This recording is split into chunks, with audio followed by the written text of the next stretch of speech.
ahora sí. Ahora sí, muy buenos días ¿Preguntas? a todos. Arrancamos con la parte de preguntas y respuestas. Empezamos con Roberto, del periódico El Independiente. Tarjetitas. Muchas gracias, Xóchitl. Buenas tardes. Tarjetitas. Gracias. Xóchitl, a mí me tocó cubrir la campaña en 88 de Cuauhtémoc Cárdenas con un grupo de periodistas y veo similitudes de aquella campaña con esta, muy ominosas. En aquel entonces la elección terminó en una gran duda, la caída del sistema, en fin, y había sectores muy importantes de la sociedad que incluso le exigían a Cárdenas irse más allá de lo que él había prometido. ¿Qué pasará? Yo vi la semana pasada, fines de la semana pasada, que hubo una declaración suya de que Andrés Manuel estaba buscando el rompimiento del Estado de Derecho. ¿Qué pasará o qué pasaría? Lo estamos viendo, el relato que acaba usted de hacer de este México es un México muy violento, muy confrontado, que puede terminar incluso peor que el del 88 de Cárdenas. ¿Qué pasará si grupos sociales le exigen otra cosa, Xóchitl? Bueno, primero le tengo un gran cariño al ingeniero Cuauhtémoc Cárdenas. Yo pensé que el parecido era porque los dos somos ingenieros, somos egresados de la Facultad de Ingeniería, tenemos un pensamiento analítico, matemático, somos buenas personas. Yo creo que el ingeniero es una muy buena persona, buscamos el bien de México. El presidente rompe todos los días con la ley. Es increíble cómo utiliza sus conferencias de prensa para impulsar a su corcholata sabiendo que eso es ilegal.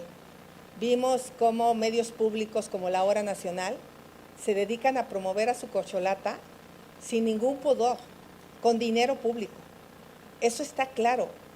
El presidente está dispuesto a usar los programas sociales en beneficio de ella y ella misma se los acredita.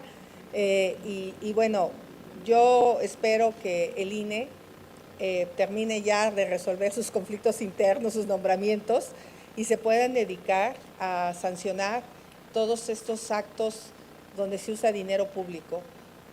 Yo sigo pensando que es tan contundente el pensamiento de las personas en el sentido de que México requiere fortalecer la democracia, que no tengo ninguna duda que en junio, llegado el momento, la gente va a tomar una decisión inteligente, contundente, para no dejar dudas. Gracias. Segunda pregunta, Julio Astorga, Latinus. Hola, ingeniera, buenos días. Bueno, buenas tardes. El viernes tuvimos en el programa de Broso a Guadalupe Acosta Naranjo mencionando que a los ciudadanos se les tiene que mencionar que deben ponderar el pragmatismo en lugar de para las próximas elecciones, de acuerdo con su visión y la visión de otras personas. Bueno, hay mucho en juego el 2 de junio. Pero ¿cómo animar corazones, como usted lo menciona en varias ocasiones, de los ciudadanos cuando dirigentes partidistas que la están impulsando han ocupado su posición para ponerse primero en las listas para llegar al Congreso? Ese en primer punto. Y el segundo es, ¿qué opina de que México no se ha pronunciado respecto a lo que sucedió en Venezuela con María Corina Machado y ni siquiera la candidata Sheinbaum? Usted sí lo hizo. Primero, reconocer que nosotros hemos hablado de un gobierno de coalición y lo traigo a la mesa porque yo presenté una iniciativa de ley para reglamentar los gobiernos de coalición. Necesitamos una manera distinta de gobernar y esa manera distinta también pasa por una reflexión dentro de los partidos políticos. Hoy los partidos políticos pues han nombrado a varios militantes. Esto es normal, en cualquier partido político lo va a hacer, seguramente los otros dirigentes de Morena, seguramente va a haber muchos militantes partidistas, pero lo que yo sí he propuesto es que la cuarta pata de este proyecto son los ciudadanos. O sea, para mí es una pata vital, y en el gobierno de coalición que nosotros presentamos en esta iniciativa de ley, la participación ciudadana es clave. Y el pretexto de muchos dirigentes es que estos ciudadanos no tienen números en las encuestas. Pues no tienen números en las encuestas porque no han participado en la política. Yo tengo números en las encuestas porque como ciudadana pues he sido alcaldesa, fui funcionaria federal, soy senadora, pero siempre tuve la posibilidad de participar como una ciudadana sin partido. Entonces necesitamos que los ciudadanos participen, los conozcan, los vean actuar, y pues eso fue lo mismo que pasó con las mujeres. Había pocas mujeres en la vida política y pues por supuesto siempre andaban poniendo a la esposa, a la mamá del dirigente. Entonces eso va a participar con los ciudadanos. Los partidos se van a dar cuenta que es muy positivo que personas como yo, que no pertenecemos a ningún partido político, podamos participar. Yo de verdad reconozco estar aquí, no lo imaginé cuando me atreví a levantar la mano, porque fue vencer las cúpulas partidistas, que había otros planes, pero fue tan fuerte el movimiento que pues me llevaron a este lugar. Y creo que ese es un buen principio, que una candidata ciudadana sin haber militado nunca en un partido político hoy sea ya la candidata a la presidencia por parte del PAN, sea la candidata a la presidencia por parte del PRD, y el día de mañana me voy a convertir en la candidata a la presidencia por parte del PRI. Pero no dejo de reconocer que fue gracias a los ciudadanos el estar en este lugar. Pero ahora esa observación a los partidos en cuanto a las candidaturas a los ciudadanos, digamos, todavía faltan por repartir algunas candidaturas. Se están considerando varios espacios para ciudadanos sin partidos. Entre ellos he mencionado a Alessandra, que es una ciudadana, una activista que va a estar participando y está en la segunda fórmula del Senado. El propio Germán Martínez, que no tiene partido político, está en las listas. Margarita Zavala, que también es una persona hoy sin partido, está. Yo creo que si vamos revisando las listas, sí hay varias personas sin partido político, pero es importante más personas. Ahora, también tengo que aclarar que yo he invitado a algunas personas y de repente tienen un poco de miedo al gobierno. Les da miedo las auditorías, les da miedo entrarle a la política, porque este es un gobierno muy represivo. Mal, porque obviamente, pues si los invitas a desfilar el 16 de septiembre, obviamente no vas a cuestionar lo poco democrático que son o lo cero democrático. Sacar a la mala a una opositora que tenía muchas posibilidades de ganar, pues eso es digno de un gobierno autoritario como el de Venezuela. Siguiente pregunta, Jorge Chaparro, de Mega Noticias. ¿Qué tal, candidata? Buenas tardes. Yo quiero insistir un poco sobre esta situación, porque el argumento que nos acaba usted de comentar que esgrimen los partidos políticos es que los ciudadanos no tienen representación en las encuestas. Pero ¿qué representación puede tener los tres partidos los presidentes de los tres partidos políticos que la postulan, cuando son los presidentes más perdedores de la historia de estos partidos políticos? Dejaron ir absolutamente todo y hoy se colocan en la primera línea de las listas de plurinominales, como si se lo merecieran, pues. El 18 va a tener usted una marcha ciudadana, bueno, lo va a tener el país, una marcha ciudadana donde la exigencia será precisamente la participación ciudadana en la política. Hoy, hasta su candidatura les está regateando espacios, algunos espacios para ellos. La pregunta en concreto es, ¿la ciudadanía podría sentirse representada por usted realmente cuando no hay espacios para los ciudadanos en la política? Y, si me lo permite, tendría un segundo cuestionamiento. A ver, yo he dicho claramente que este proyecto estará acompañado por ciudadanos. No hay duda. No hay duda, porque si no hay ese contrapeso ciudadano que realmente funcione, por ejemplo, el Consejo Consultivo del INAI, hoy prácticamente está inoperante, porque a este gobierno no le conviene. Esos espacios hay que recuperarlos en bien de la ciudadanía. El Consejo Consultivo de la CNDH, el Consejo Consultivo de Pueblos Indígenas en 5 años no se ha instalado.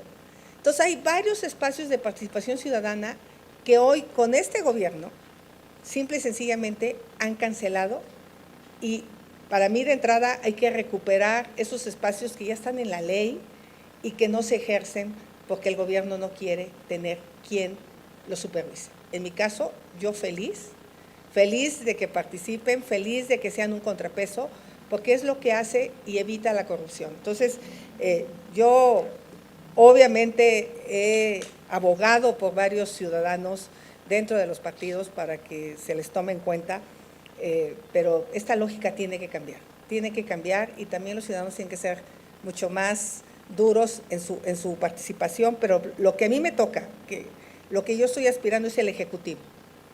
No, yo no puedo dar órdenes en el PRI, en el PAN, en el PRD. Ellos toman sus decisiones de manera colegiada, pero por supuesto que para mí la participación ciudadana es indispensable para que una democracia funcione. ¿Estaría pensando en el gabinete como esta participación ciudadana? Por supuesto, lo dijo usted, yo no lo puedo decir. La segunda pregunta, si me lo permite, candidata, sería respecto de este tema que tocó usted, seguridad. El país se encuentra militarizado, no solamente la seguridad, sino bueno, también ahora las empresas públicas están ya militarizadas. ¿Cuál es su propuesta? Bueno, ¿cuál sería el planteamiento ante una militarización de esta naturaleza? ¿Debe el ejército regresar? ¿Debe mantenerse en la Guardia Nacional? ¿Debe el ejército seguir siendo hoy quien atiende la seguridad pública? ¿Qué pasa con las policías locales, las policías estatales, las policías federales? ¿Volverán a aparecer? ¿Tiene usted algo al respecto? Bueno, es una pregunta muy amplia. Te voy a contestar con mi postura que he tenido como senadora. Por supuesto que esta es otra de las grandes traiciones del presidente a los mexicanos.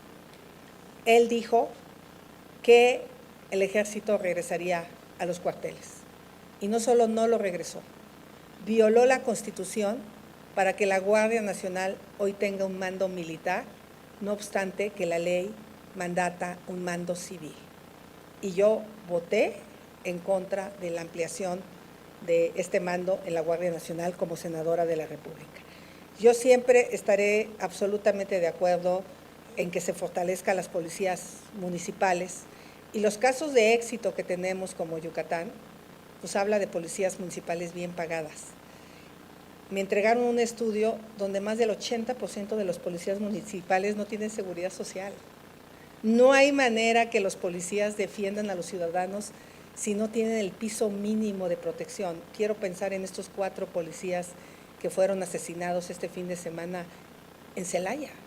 Espero que su familia haya quedado protegida, porque yo me encontré una policía en Michoacán, mujer, que su compañera fue asesinada y no tenía ningún seguro. Y ella renunció inmediatamente, dijo, ¿qué hago aquí? Si me matan, ¿qué va a ser de mis hijos? Entonces, por supuesto que hay que fortalecer la seguridad pública, pero este gobierno le quitó el dinero a las policías municipales, le quitó el Fortasec. Entonces, yo lo que te diría, hoy hay notas de cómo las aduanas están tan corruptas como antes. La llegada de los militares no cambió los niveles de corrupción y necesitamos a los militares en la seguridad nacional. Estuve en Acapulco y yo no vi el plan DN3 como otros años.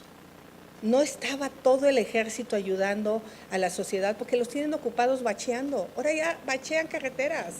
O sea, hoy aduanas bachean, la megafarmacia, llevar las medicinas. No, el ejército no está para eso. Hay que volverle la dignidad al ejército. Yo quiero dignificar a los militares porque me duele ver cómo lo sacan con escobazos, con gritos de los poblados. Se está perdiendo el respeto al ejército y eso no lo podemos permitir. Entonces estoy en contra de la militarización del país, absolutamente. Araceli Rivero, Financiero. Candidata, buenas tardes. Oiga, hoy salen varias encuestas, pero la encuesta del Financiero la ubica a 16 puntos de su contrincante, la candidata Sheinbaum. Primero, la primera pregunta, su opinión sobre pues cómo va avanzando las encuestas. Pues estoy muy contenta porque, bueno, 6 puntos hacia arriba son importantes. Miren, ha habido una embestida de una dimensión brutal en los portales afines a la 4T. Brutal. millones de pesos pagados en portales para difamarme, para agredirme, para ridiculizarme, y nadie dice de dónde viene ese dinero para atacarme.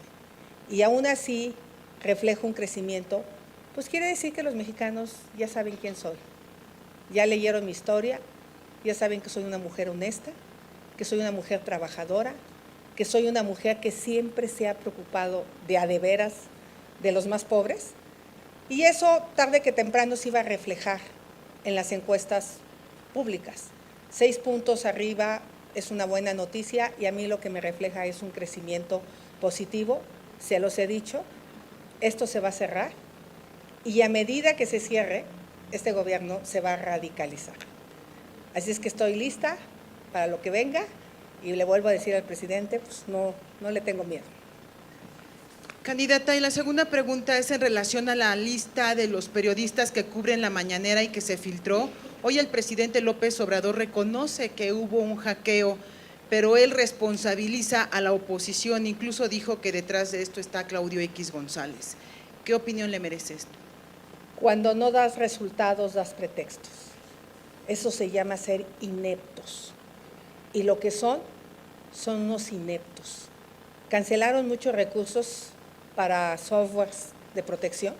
Obviamente todo mundo nos intentan hackear. ¿Saben cuántas veces me han intentado hackear? He tenido momentos críticos de hackeo a mis cuentas, pero obviamente tengo una protección a mis redes que lo he detectado y pues he logrado evitar el hackeo. Pero la verdad es que traer a gente con el cero conocimiento en materia de seguridad cibernética tiene esos resultados. Si hackearon al ejército, que no hackeen a Palacio Nacional, de verdad deja mucho que desear la capacidad y el talento de este gobierno. Es su responsabilidad. Que deje de echarle la culpa a los demás. No más faltó que dijera que era Calderón el culpable. No más faltó. Porque todo lo que pasa en este país es culpa de Calderón. Entonces, es su culpa. Es la culpa de ellos. Que dejen de responsabilizar a otros mexicanos de su ineptitud, de su incapacidad. ¿Cómo si hay dinero para la corrupción de los López y no hay dinero para los softwares? Tania Gómez, la lista. Hola, precandidata, buen día. Preguntarle, Alejandro Rojas Díaz Durán ya es un hecho que va a estar con usted, si va a tener algún cargo al interior de su equipo principal y si va a abrirle la puerta a cualquier morenista sin condición alguna o qué condición le pondría, acaso, a quienes deciden abandonar las filas de Morena para buscar estar con usted. Y si me permite, le hago otra pregunta. Mira, yo con el senador construí una buena amistad porque éramos compañeros de curul y platicábamos mucho. Y siempre pues me decía que estaba de acuerdo con lo que yo decía, pero que no podía votar porque pues obviamente les daban línea en su partido. Eso lo viví mucho con él. Sí tuvo votos diferenciados, sí tuvo votos valientes, sí hubo momentos en donde dijo de plano esto de la militarización o este tema no lo voy a votar. Siempre fue un hombre crítico dentro de Morena y eso se agradece, porque creo que lo peor que le puede pasar a una persona es creer que todo lo que hace está bien, y eso es lo que le pasó a Morena, no aceptan la crítica, y en ese sentido yo le reconozco al senador esa capacidad, y por supuesto que es bienvenido, y sobre todo debe haber muchos morenistas, muchos, que no están buscando un cargo público, que lo que están buscando es regresarle la paz y la tranquilidad del país. Debe haber muchos morenistas que les da miedo que sus hijos salgan a la calle, muchos morenistas que están en contra de que se haya militarizado el país. Seguramente hay morenistas sin medicamentos que hablan a la megafarmacia y les toman el pelo. Todos esos son bienvenidos. Ahora déjeme retomar parte de lo que comentaban o preguntaban mis compañeros respecto a las listas de plurinominales. Si está usted de acuerdo que ocupen primer y segundo lugar o los primeros lugares Marco Cortés y Alito Moreno. Y además usted pone de ejemplo Germán Martínez, la ex primera dama, que ellos en este momento no tienen partido, sin embargo sí tienen antecedentes de haber estado en el PAN, de haber estado en Morena, de haber, Margarita Zavala también estuvo en el PAN. ¿Qué decir al respecto cuando usted lo pone de ejemplo de Ciudadanos? Gracias. A ver, no es la facultad de la candidata hacer las listas. Si me la dan, pues yo hago otras listas, pero no. Esa decisión la toman los consejeros, la toman los militantes de los partidos y es su derecho. Yo la respeto. A mí me parece que hay gente valiosa, hay gente capaz, hay gente que… Pues yo veo un Mario Fabio Beltrones y me da gusto que regrese al Senado gente que sabe, porque en el Senado vimos muchas ocurrencias y mucha incapacidad. Entonces, yo celebro que haya gente capaz, es facultad de los militantes poner a los presidentes de los partidos, con los cuales tengo una buena relación, la verdad. Al menos a mi persona siempre se han dirigido con respeto y yo le reconozco y le respeto a los dirigentes de los partidos. Carlos Guzmán, Avan Radio. Xochitl, ¿cómo estás? Buen día para todas. Buen día. Buen día, buen día. Dos temas, Xochitl, muy rápidos. El primero es, tú hiciste una denuncia propuesta al INE para que ampliara el plazo de credencialización de primera vez y obviamente también el de renovación. En el caso de renovación, pues es hasta el si no me recuerdo, 20 del mes de mayo. En el caso de lo primero, no. Es reiterar si tú harías nuevamente el exhorto, la invitación al INE para que amplíe el plazo de los módulos para estas primeras veces, sabiendo que hay muchos jóvenes que se quedaron fuera para el tema de la votación. Y lo segundo, muy rápido, por ahí hay un partido que se llama Fuerza por México, que está apelando el tema del nombre de la coalición de Fuerza y Corazón por México. ¿Cómo va ese tema? ¿Qué le respondes? ¿Habrá mano negra en esta demanda? Muchas gracias, Xochitl.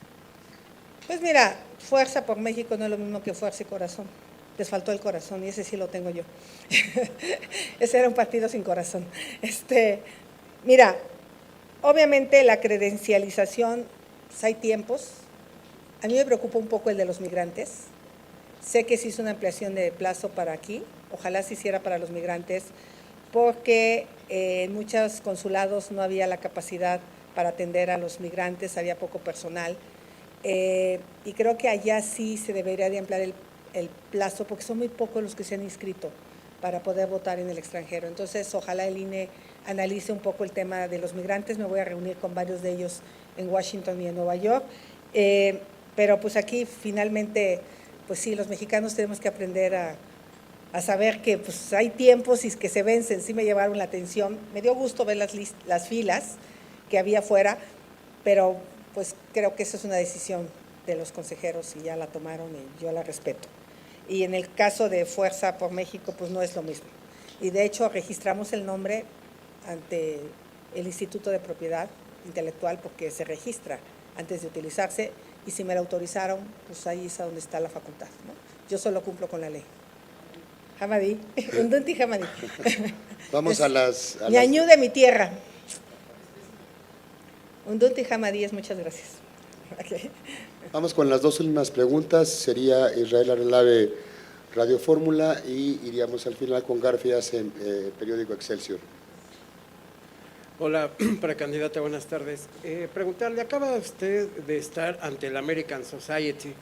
Quisiera preguntarle cuál debe de ser la relación de México con el gobierno de los Estados Unidos, ahora que el presidente Biden parece que coincide con el candidato Trump en el sentido de cerrar la frontera.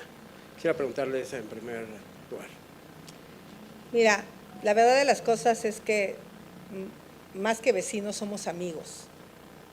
Estados Unidos, Canadá y México, pues compartimos muchos intereses en común. Yo me quiero imaginar un día de cierre de frontera con el traspaso de mercancías, comida, productos. Eso sería un caos para ambos países. Creo que es poco probable que se haga.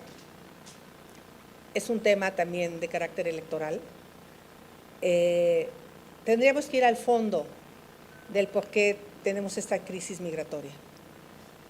Lo dije hoy en esta reunión, el nearshoring es la mayor oportunidad en la historia del país, la mayor. No se va a volver a presentar en varias décadas. Y yo estoy segura que si hiciéramos el trabajo de este lado, si hubiera una mente que le entendiera al mundo y no una mente que piense en el pasado, México podría estar trayendo muchas de esas inversiones. ¿Qué pasó con el litio? Lo nacionalizamos y se fregó la cosa. O sea, y cuando ya saquen el medio kilo de litio, pues a lo mejor las baterías ya son de sodio o de otro mineral. Entonces, hay momentos, hay oportunidades que se dejan pasar y ese es el momento donde podemos generar empleos bien pagados y así evitar la migración de nuestros mexicanos a Estados Unidos, de verdad. Y entonces Estados Unidos suplicaría mano de obra mexicana. Esa sería una relación totalmente distinta. Y el tema de los centroamericanos, pues tenemos que reanalizar por qué aceptamos ser tercer país seguro sin ninguna condición a cambio.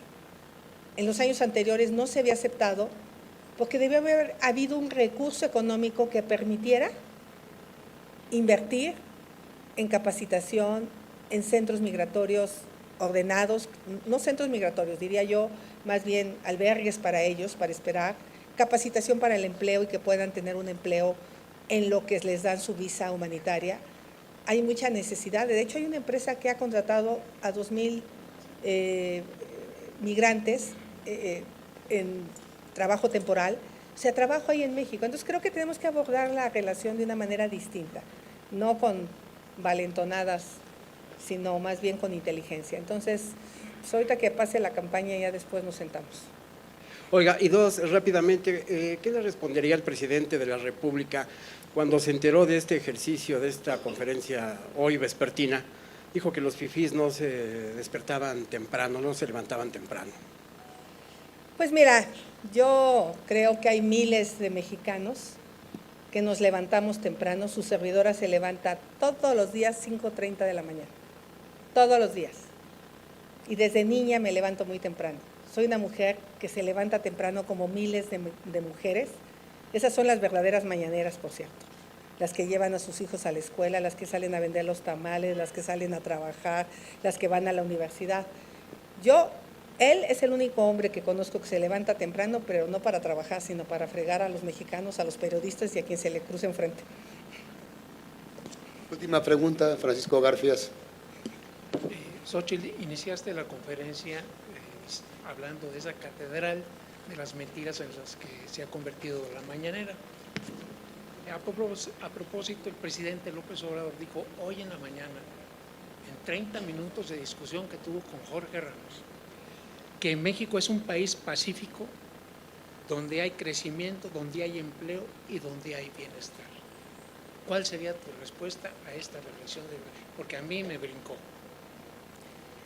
Es que el presidente cree, yo creo que como dejó de subirse en los aviones comerciales, yo creo que por miedo a los reclamos, no se atrevió a ir a Acapulco, no se atrevió a caminar por las calles de Acapulco, seguramente por miedo, por los reclamos, porque decir que en 48 horas quedaría la energía eléctrica reinstalada, cuando pasaron semanas y semanas, porque no se dio cuenta de la dimensión del desastre, porque él vive apartado con lo que le dicen sus asesores. Y de hecho, su candidata, su corcholata, dice lo mismo, que México está mejor que nunca, que México está pacífico, porque obviamente sus hijos son a los que sí les ha ido bien.